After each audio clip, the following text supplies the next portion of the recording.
Hi, it's Lauren Abrams from 52 Weeks of Hope, and we're here with Nora, one of the listeners, and Nora Cohen's here. We're going to talk about imposter syndrome and how to kick it to the curb because it's really just fear, but it doesn't feel like just fear when we're in it. And I just read something very interesting for anybody who watched the KBJ hearings, which were kind of infuriating, and recovering from it a bit. That's just me, and I'm not going to get into any kind of political discussion. But she talked about how when she first got to Harvard and she was walking across Harvard Yard, and there are all the prep school people, and Nora might identify with this a little bit. And she thought, oh my gosh, what am I doing here? Maybe there's a mistake. I'm with the wrong people. And she was really questioning being there, and somebody walking across the yard the other way must have saw what she was experiencing and whispered to her, persevere. And she kept going. And it's that loneliness, the self-doubt, the I'm going to get found out. That to me, I've written a number of times um on the whole imposter syndrome feeling like, oh my God, I'm going to get found out. Even when I've been practicing law for 10 years, being in court, going, look at all these people. They think I'm a lawyer. And I am a lawyer. I went to good schools and everything else. Even as a mom with my kids in the playground, I'm like, look at all these kids calling me mom. People, I'm adulting, and like I'm going to get found out. And like, still thinking I'm a fake or a fraud and all of that. And it's all fear, and we have to walk through it. And so I've talked a lot about my experiences with it, and I wanted to, Nora, you said you've identified so much. I just can't wait to hear your different experiences with it. Yeah, thank you so much, Lauren. I'm excited to be here. Yeah. Imposter syndrome. Well, yes, I struggle with it 100%, still do. My story, I was born in Eastern Europe. I was born in Romania, and at the time it was a communist country. And it was talk about a lot of fear, like lots of fear. I remember, among the adults, they were always scared and worried and concerned about like food, like where we'd get food, right? And particularly in the winters. And so that's kind of like, but I also grew up with a deep sense of family.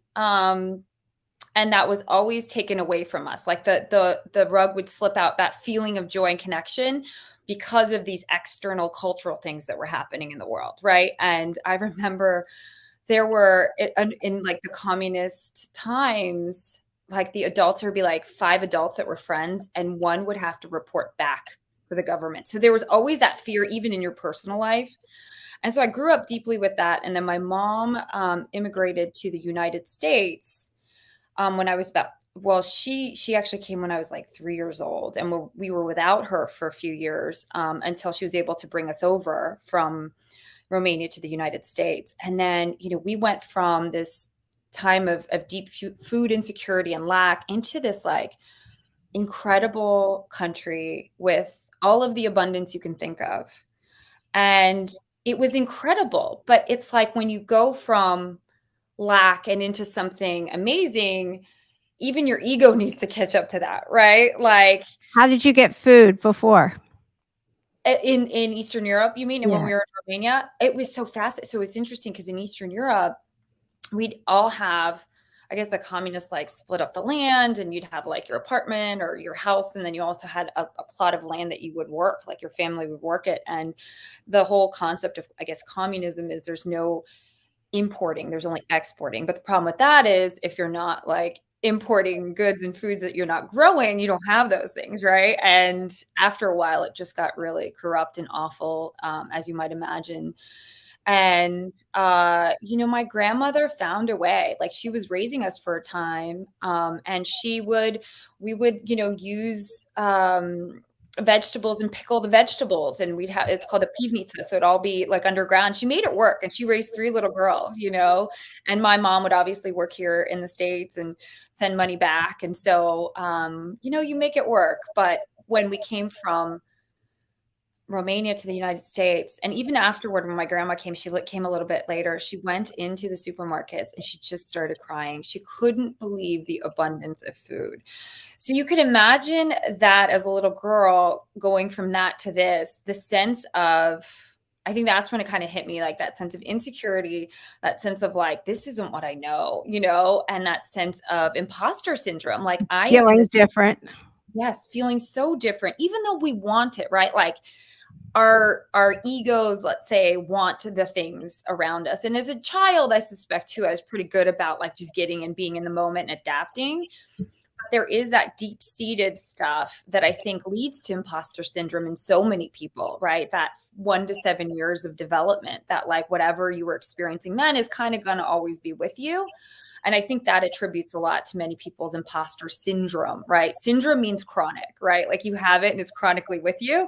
And I certainly do, right? And so it's funny because then cut to my mom, we came to the United States and she's raising 3 girls on her own and she's really hustling and really living the American dream. Like she started with like doing nails out of our tiny little duplex in Florida because we ended up moving to Florida, to like starting her own business by borrowing some money and then growing that into medical spas. So we truly lived the American dream, and for that I'm always grateful. And we lived, luckily my mom raised us with a lot of wonderful principles and values, and she also had on our wall a poster, and I don't know if you remember, I'm going to date myself, so back in the like 90s, it was this poster of a stunning mansion with a 3-car garage and like a Lamborghini, a Maserati, whatever. And under it, it said justification for higher education. So I always had, like, we're living in a tiny little, like, duplex with, no furniture. I remember finding a couch on the street and being like, it said on there, if you want me, take me. And I ran back to our house. And I was like, Mom, we got a couch. Like, that's where we were, to, having this poster on our wall, living as if, something to, strive for, because we're in this beautiful country where that is completely possible. And wanting that, like always like having that in my set, like just being like, I'm gonna have a mansion someday with those Lamborghini, like that's possible. We moved from lack. So everything was evidence-based too in my life, right? Like I saw the evidence, and because of determination and because of wanting a better life and all of that, it was happening. But underneath, it was still very much like, I don't think I deserve this, and I don't know what I'm doing, but I'm kind of going along, and so there's something to be said about external programming and also like the internal programming. And I don't feel like I had a good pause and a sense of modeling around the internal stuff, because it felt like, especially, in the 80s and 90s, we didn't have the internet and stuff like that. Like people subscribed to what other people were doing. People subscribe to whatever culture was telling them to do, whatever you see in the newspaper, and so there wasn't like, at least not in my immediate There was family. no dialogue. Nobody talked about anything. Right. It was kind of Yeah. like, drive, you go to school, you make money, but there wasn't like, here's how you enjoy your money, and like, here's how you enjoy the abundance, and here's how you know what I mean? It was like, on to the next thing. But And also, I mean, did you talk about your feelings? God, no. I mean, we come from Mazur, Romania. What is a feeling? I'm kidding. But it's, yeah, we that's pretty much how we were raised, right? Like it was like, and look, with all due respect, everyone was doing their best. And like I said, we don't have as much information as, then as we do now. And it's funny because I have 3 boys now, and I can continue into my story, but my mom, when she would come out and help me out with the kids and stuff like that, when they were babies, she's just like, she couldn't believe like how I was talking to them. Like, it's like, I see you're sad. I understand that you're upset, or, oh, it looks like you're disappointed, like giving them their feelings, right? And she's just like, Nora, it's not how we grew up. Like, I never had those resources. Like, I see the way you parent your children, and like, we didn't have that, And so I guess the hope is always that the next generation knows more and does better or whatever. But along the way, and you said it yourself about parenthood, and I'll get to that, but along the way, I subscribe to this, success-based culture, seeking and doing good. And I don't want to knock it. I've received so many gifts, and I've worked really hard in my life. I was the first to graduate college out of my family. I feel so grateful for that on a full scholarship at the University of Florida. In high school, I got my international baccalaureate degree. And so I was able to get like a free ride to an in-state school, and do my best too. And along the way had amazing, wonderful experiences. But to that point of getting to college, like I have been winging it ever since. And what's different for me now versus then, because I've done a lot of work around this and around on myself and continue to do so, is at the time it was like you said, paralyzing fear that everyone's going to find me out. I'm still this little girl. Yeah, fear, false evidence of fear. I love it. I'm still this little girl that comes from this country, and I'm going to go right back to that. And I know how to do that because I did it. You know what I mean? And sometimes I had to work really hard for it to not be a self-fulfilling prophecy. You know what I mean? Like to the sabotage, like going into like self-sabotage or something like that. But I don't know, that poster was still like kind of etched in like behind my, eyelids or something. Who knows? Um, but the fact that that was even a potentiality, um, I was always kind of striving for that too. Like, why can't we all have those mansions? You know what I mean? And now I certainly know why. But at the time, it was very naive and I just kept going. And not cultivating that inner world though, I think was my challenge, right? Not Well, how cultivating. how did you learn to do that? And when did you learn to do that? Cultivate an inner world, and how do you do that? I think until I started to learn when the pain got too intense. I think that's what people do. And they either somehow feel inspired and get that beautiful message of persevere, but more often than not, it's pain. Pain will drive us to Yeah. either, certainly to seek relief. And I did that in not healthy coping mechanisms, and also, into inspiration, into not knowing, into like being okay with not knowing. I think that's the biggest thing about imposter syndrome is we have this fear of having to always know. We're in a very directive culture, right? And this directive culture tells you how to do things, what to do things, did it right? We see it in our education system. You have this one teacher and they are doling out information and you're supposed to know it and everything is rote and you're supposed to memorize, right? You're supposed to know. On the flip side, what I've learned is that the human brain learns fastest and more efficiently if it's actually having fun, if it feels safe, and if it's challenged, right? So if we're just sitting there memorizing things and filling our, energy with just information, and then you can't recall that information or whatever, it's not appealing or interesting to you, then of course you're going to feel like a fraud, right? We plug our children into these systems for better or worse, right? Like we plug them in with good intentions. So it definitely starts like in the environment too. Like these expectations, I think, um breed a lot of this imposter syndrome in human beings because it doesn't really give people the opportunity to connect to their own light and their wisdom. Yeah, to be authentic. That's right. Yeah, to be authentic. I mean that the A word, right? Like how do we get to that? And it's a journey certainly, and I've had 3 little boys and I've seen those little boys come into the world with their own light and their own wisdom. They have the same 2 parents and could not be more different. Could not be more different. And so when you kind of, I think once I started having kids, I think that was the tipping point for me. About when I was 28 years old, I had this like quarter life crisis where I was like, so I've gone to college. I did everything that the poster told me to do. Kidding. I did it all, right? I did the college. I did the high school, the college. I moved to New York. I got a job in advertising and worked in the publisher industry and then the technology industry. And I was like, I still feel so empty. Like, what?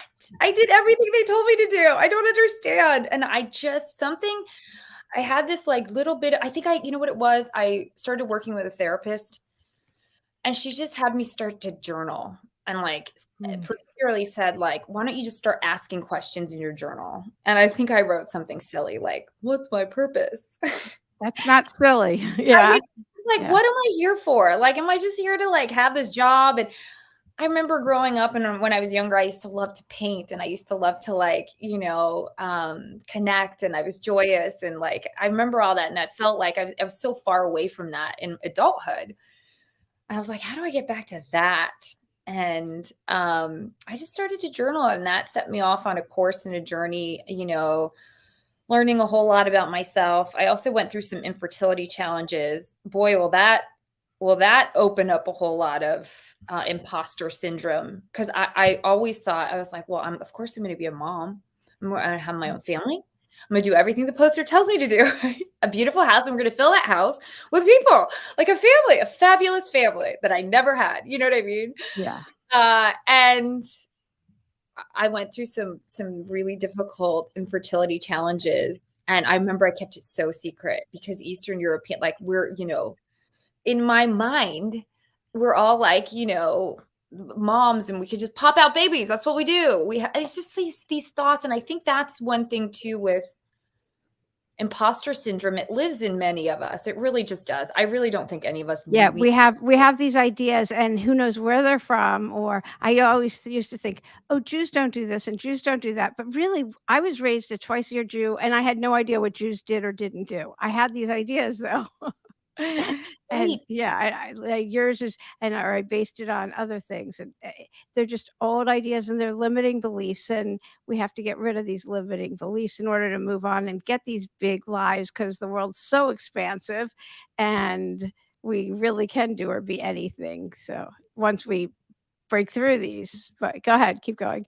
No, you're right. That's right. Those limiting beliefs, because again, it's that, well, I'm that little girl that can't possibly deserve all this abundance because I didn't have that. But there's always like you're right. The world is expansive. Our brains are expansive, right? They create new neurons and neural pathways, and you know what I mean. Our energies are expansive. They expand and contract, and I love that you say that, the ideas, because I would always just question myself.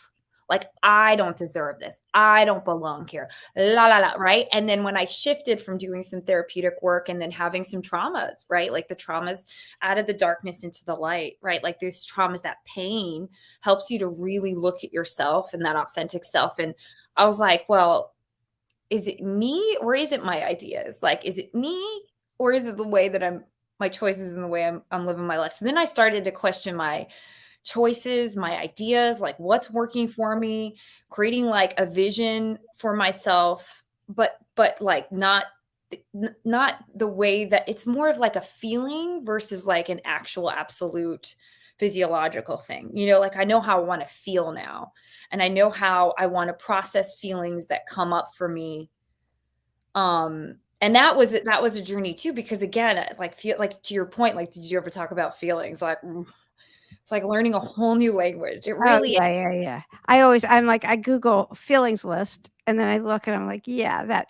And I love that I interviewed Rabbi Jill Zimmerman, and she's much older and than not that much, but still like, and she grew up with her mom talking about feelings all the time. And I'm like, wow, that's amazing. And so it just depends on the family because it's not, oh, in our time we didn't, because she clearly did. That's right. She had a great mom. And not that our moms weren't, but whatever. It's just a different family. I'll just leave it at that. And so it's always through our darkest times and our biggest traumas that we get the most growth, always. Totally. So that's where you got yours. And I put up before the banner, fear, false evidence appearing real, because imposter syndrome isn't real. It's, oh my gosh, wait, I wrote down, somebody had written, he always feels like he's waiting to be told to clean out the desk and leave. And I love that. I just love Yep. that. And I was like, yeah. And I always think women have it and not men, but then that was his feeling, that he was always waiting for that. I was like, that's it.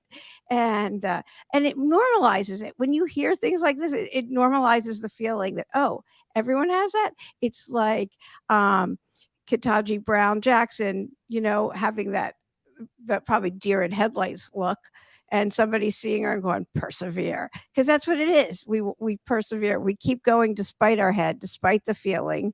Because if you got that job and you think, oh, I'm going to get found out now, or whatever it is, that feeling of getting found out. Michelle Obama talks about it. Meryl Streep, she used to talk about, no matter what movie she got cast for, she'd think, oh, the jig's up. I'm going to get found out. Maya Angelou used to talk about it, and all these really high performing people. So I think Oh, it's because we care. I actually think that's my opinion, but okay, go ahead.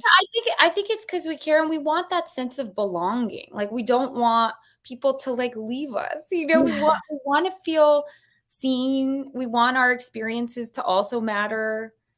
And what's neat though, the more we do the work internally, the more that does fall into place, has been my experience. And I love that you wrote Manifest Your Best Life Now. So it's funny, I went from, following this path and this track to like experiencing some, later in life traumas by way of miscarriages and things of that nature. And I really had to, and I always think that's like the universe's gifts. In the moment they're terrible, and our brain tries to keep us away from pain, and it comes up with really interesting ways to do that. But the more that you stay on the path and that perseverance, we all have it, right? Like we can dig deep, we have opportunities and choices, and the only way to, in my experience, has been to do my way out of difficult times, right? Like, I can't think my way out of stuff, but I can do things, and they could even be just like almost not doing things, right? Like, sometimes, like, just going inward. Like, the universe is always like, I take my cues from nature based on, like, Manifest Your Best Life Now is funny.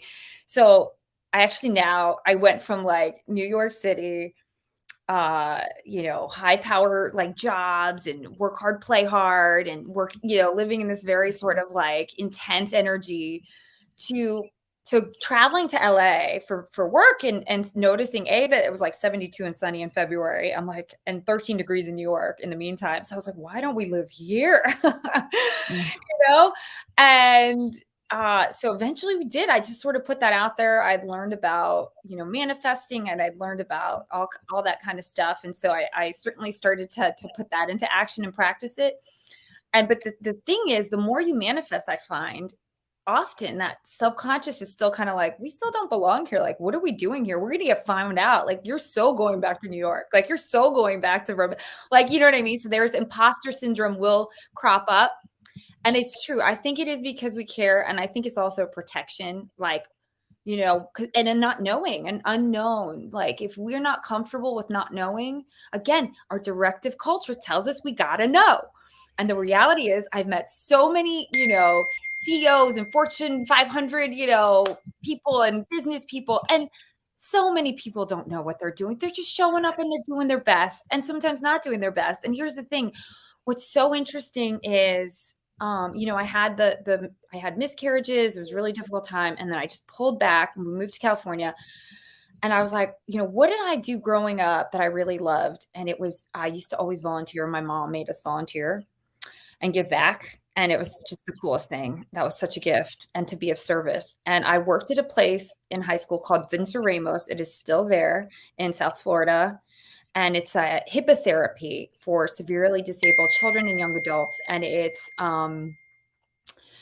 was an amazing experience in high school. And I highly recommend people, particularly teenagers, to volunteer, because I think it sticks with you forever, especially in that developmental stage, at least in my experience.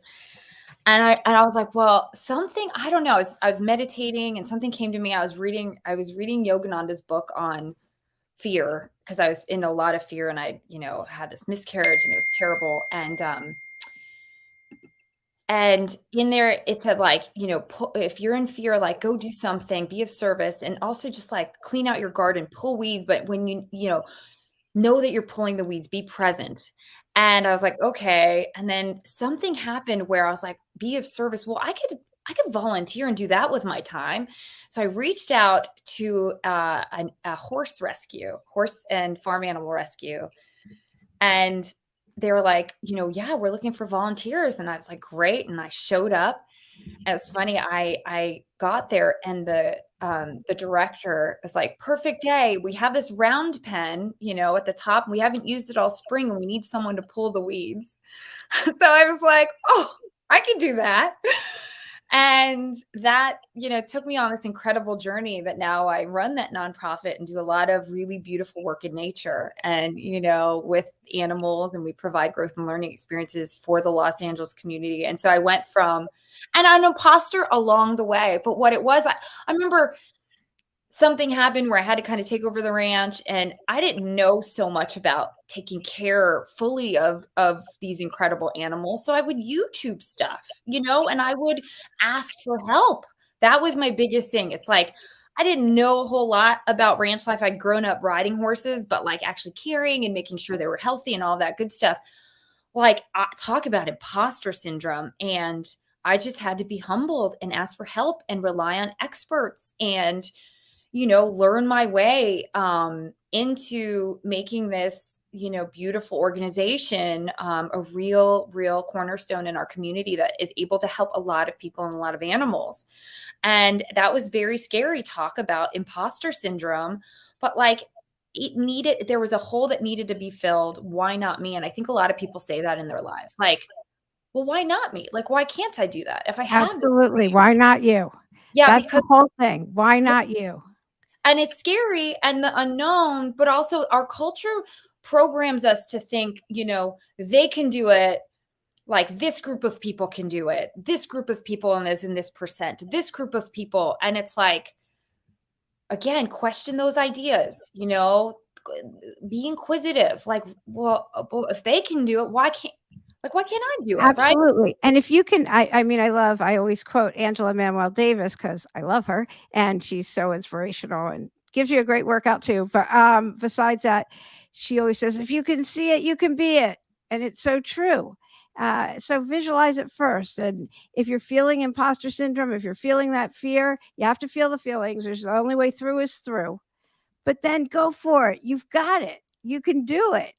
I mean, Nora's a great example. I mean, from being a little girl and being overwhelmed by everything to running her ranch and nonprofit now, like YouTube it. So cool. One It little is. story there, one little, Yeah. like, final point on that. After volunteering for a year at the ranch, I ended up getting pregnant with twins. So I Aw, yeah, and then a third. So you just don't know, how these ideas that we have, and I think the imposter syndrome also helps as a guide of, like, to keep us on our toes and to, if we match it with, like, what we would match everything with, like, compassion and understanding is how my relationship has changed with my own imposter syndrome, right? It's to me, I guess it's, like, personified in that, like, little girl that grew up a certain way, and she shows up, she might show up a few times a day or whatever, or every few months, and when she shows up, I'm like, okay, like I see you. And I, meet her with compassion and also with curiosity, like all those beautiful attributes of a child: wonder, curiosity, pause, joy and fun. Remember, the brain learns fastest if you're having fun, and if you feel safe, creating that sense of safety, and then also challenge yourself, and knowing that we're all just sort of struggling human beings trying to make our way, and that, having some fun with it, like having fun. Life can be serious, absolutely, absolutely. And it also, we can come up with really neat solutions by way of, like, listening to that inner voice and cultivating that inner world too. It's been my experience in terms of what works. definitely. Thank you so much for coming on and going live with us today on 52 Weeks of Hope. Oh, thanks for having me, Lauren. This was so wonderful. Yeah.